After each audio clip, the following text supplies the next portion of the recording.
From the Hussman School of Journalism and Media at the University of North Carolina at Chapel Hill, covering the full range of Tar Heel athletics. This is Sports Extra.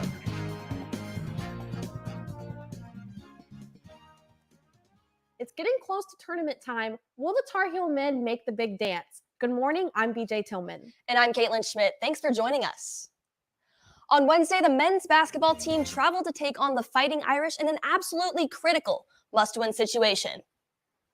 The first half was an offensive struggle for the Heels. They shot a season-low 18% from the field, making offensive rebounds and second-chance points the name of the game. In the second half, the Heels started to pick up their gameplay as Pete Nance was able to find Armando Bacot in the low post position for some buckets. With less than 6 minutes to play, the score was tight, but RJ Davis clutched up with a few steals that led to easy baskets for the Heels. The luck of the Irish didn't hold true as UNC snuck out with a win 63-59. UNC is still a bubble team heading into the matchup on Saturday against UVA, but a win against the Cavaliers could be what the team needs to secure a spot in the NCAA tournament. By the time it's like almost the 16-minute mark, it was a 1-point game, and so it was a great example to them what can happen when you play with sustained effort and energy and a passion out there. It doesn't get any easier. The Tar Heels look for revenge as they face the Cavaliers in their second matchup of the season on Saturday. Last time, UNC almost brought home the dub, even without big man Armando Bacot, who exited the first minute of the game due to an ankle injury. But the Heels eventually collapsed in the second half, and Virginia just never looked back. With a healthy squad this time around, UNC hopes to execute plays and generate more spacing for offensive plays like this from Caleb Love and Leaky Black.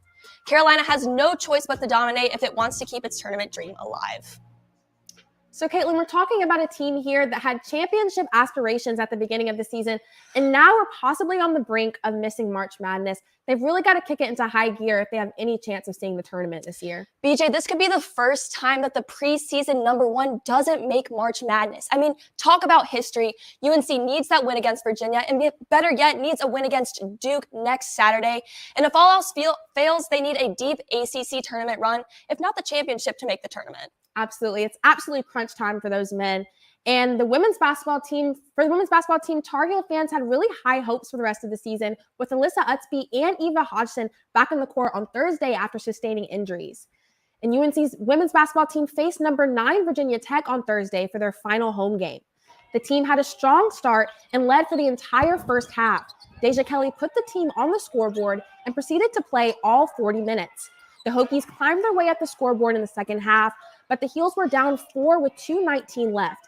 Kayla McPherson hit a clutch 3, and Deja Kelly had back-to-back jumpers to give the Heels a 58-57 lead. The Heels were down 1 with 2.6 seconds left when Utsby went to the foul line. She tied the game, but was unable to take the lead with a second shot. Virginia Tech's Elizabeth Kitley beat the buzzer with a lightly contested turnaround fadeaway, and the Tar Heels lost 61-59. The team and coaching staff honored their senior players, managers, assistants, and their families with framed jerseys after the game. You can hurt for a moment, but you've got to look forward. That's a life skill, So I just wanted her to remember that this is about the seniors tonight, and your heart might be broken, and the game will break your heart again. It's just what it does. The longer you stay in it, doesn't define you. On Sunday, the women's basketball team will make the short trip down the road to face the Blue Devils. The Heels took the W in the last game against Duke, 61-56. Alyssa Utsby was a strong scorer and defender in the previous game. The Heels will have to readjust with her back in the lineup, and they'll look to her to grab some clutch rebounds and knock down some critical baskets. If the Heels sink their shots and are on top of their defense, we could be looking at the first pair of consecutive wins in Cameron Indoor Stadium since 2006. Tip-off for this highly anticipated rivalry is set for Sunday at noon. With more about the Heels' nail-biting loss, here's women's basketball analyst Caroline Yaffa. Caroline? BJ, nail-biting is a complete understatement. In games like these, every single decision by coaches and players is vital to the final score. One mistake or miscommunication can cost you a huge win. Okay, so what just happened was Virginia Tech's Kayla King has made both free throws after being fouled by star player Deja Kelly, followed by an immediate timeout from Virginia Tech. So it's 59-58 in favor of the Hokies. And at this point, they just want time to run out. So what do? They foul as much as possible since the Heels are not in a 1-and-1 yet. I think this was a smart decision. So we got 3 fouls in the span of 6 seconds by Soley and Kitley. And the third one is where it got interesting. Deja Kelly passes to Alyssa Utsby, and she gets fouled shooting by Traylor.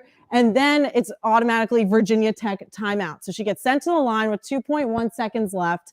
Utsby makes the first, and she misses the second, which actually didn't matter in the end. So when she misses it, Virginia Tech's Kitley rebounds the ball, and then it's immediately Virginia Tech timeout. So again, 2.1 seconds left. Virginia Tech has the ball and is inbounding it on the side. So we got Kennedy Todd Williams is on ball, so there's not going to be a double team helping inside. But I want you to pay attention to the quick movement from Virginia Tech because the Hokies need to get the ball in. They don't have a lot of time, need to get a shot up if they want to win. So something that I want you to look at is the ACC logo. It's so important, the miscommunication from UNC's Kayla McPherson and Anya Poole. And take a look at this.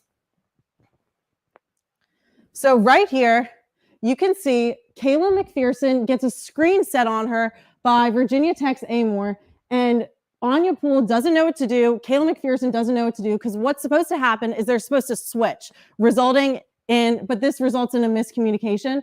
And Anya Poole doesn't know what's going on, so she has to get out and stop Kitley. But unfortunately, there's the buzzer beater, game winner, and Virginia Tech wins the game. So if you want to deny the ball to anyone, you have to keep it from getting into Kitley's hands. It was a devastating blow on senior night. BJ?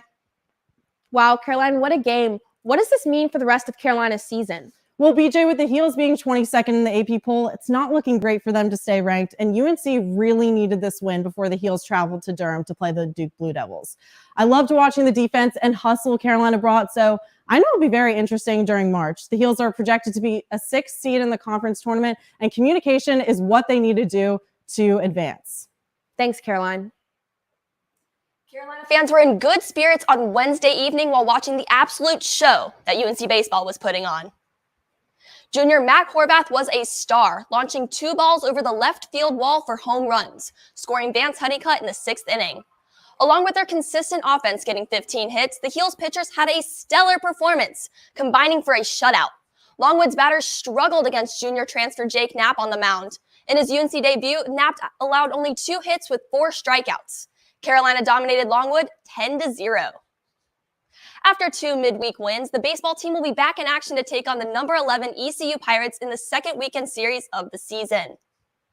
The Diamond Heels have made their offensive presence felt, scoring 45 runs in the first 5 games.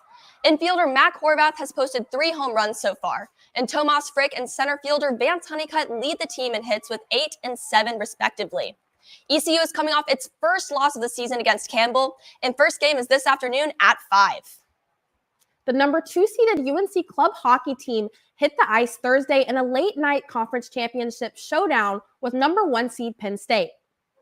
After a scoreless first period, the Nittany Lions opened up the scoring with this night from Nathan Schumann to put Penn State up 2 with 8 seconds remaining in the second period.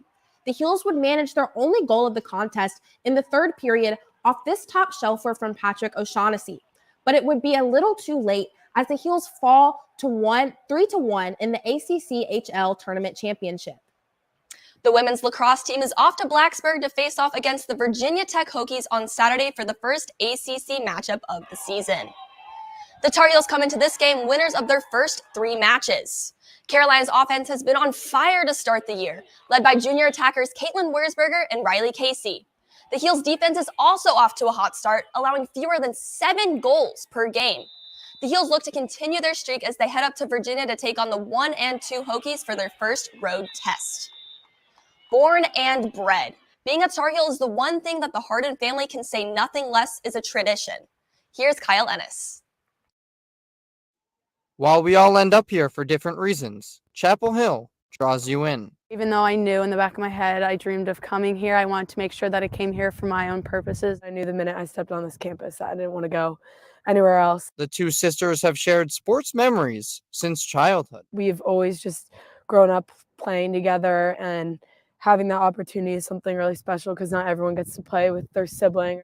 And to be here follows a legacy of Hardin family Tar Heels. I know my dad's so grateful that we both made the decision to come here and follow in him and his brother's footsteps as well. Yet their dad was never guaranteed anything. He worked for his starting spot. He was not committed here, and he had to show up every day and not only prove the bare minimum, but he had to exceed every expectation. And the fundamental skills do not develop overnight. Work on the little things and just keep building.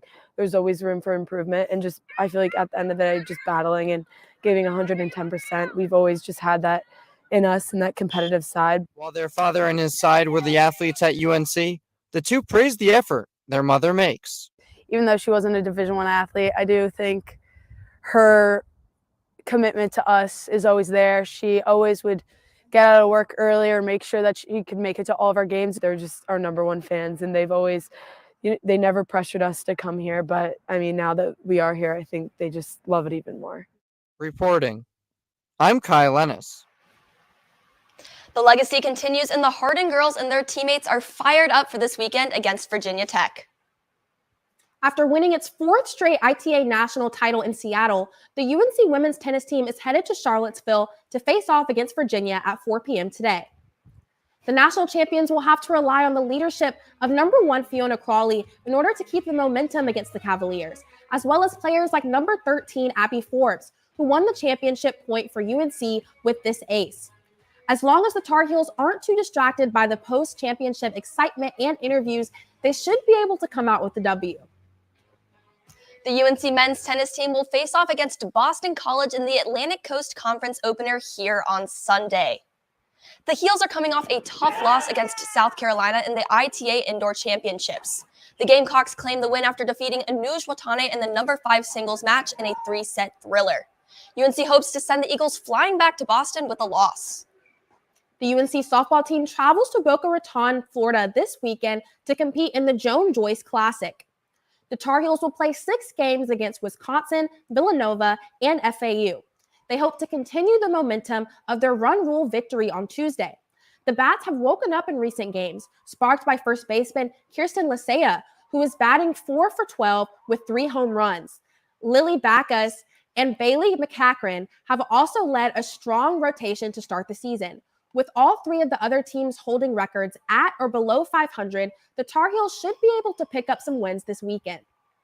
The Eagle undefeated UNC gymnastics team will be back in Carmichael Arena later today as Carolina hosts Temple. The Heels are coming off an incredible performance at Pitt on Sunday with an overall score of 195.7. Lali Dekanoitsa took home the win on both bars and vault. Louisiana Lightning Julia Nowhere brought home the top score on floor, leading the Gym Heels to the 2023 Eagle regular season championship.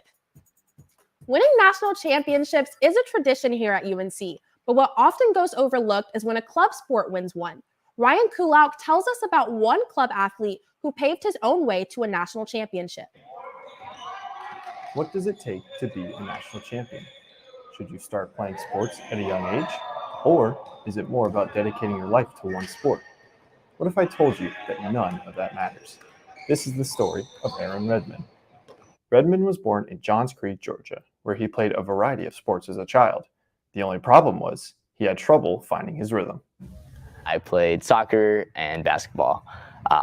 These are all rec leagues, and I sucked like so badly. I don't think I scored any goals in soccer. Let in definitely a few goals as goalie. In basketball, I think like everyone cheered when I made my first basket. So not really like a prodigy in those. He eventually fell in love with wrestling and competed all through high school. At UNC, Redmond was eager to join a club sports team. Having never heard of the sport, he chose handball. That decision would change his life. The UNC club handball team won a national championship in 2022, the team's 4th overall. From the start, Redmond knew the team had a great shot. We came in there, and even games where we were down 2 or 3 goals, we came back and we won those games. We were ready to fight. It's certainly impressive. Redmond is most thankful for the special bond he shares with his teammates. They're just guys you're ready to mess around with and joke around with. They're all super fun to hang around. But when you get into that like trenches of actually doing a match, we're building each other up. We're working with each other. Redmond hopes the team's recent success will draw more interest from UNC students as the team looks to defend its national title this year. I'm Ryan Kolusz reporting. BJ, I don't know about you, but this weather is perfect for Carolina baseball. I mean, 60 degrees and sunny. Are you going to be in the stands? I know I'm definitely going to try my best to make it out there later this afternoon and enjoy the good weather and watch them battle ECU. I hope some Carolina fans will meet me there. I mean, BJ, I really admire you for braving those ECU fans because, man, they can be rowdy sometimes. But hopefully the Carolina fan base, including you, can show up and show out this evening. That does it for this edition of Sports Extra. We'll be back on Monday with all the highlights from another busy weekend in Carolina sports.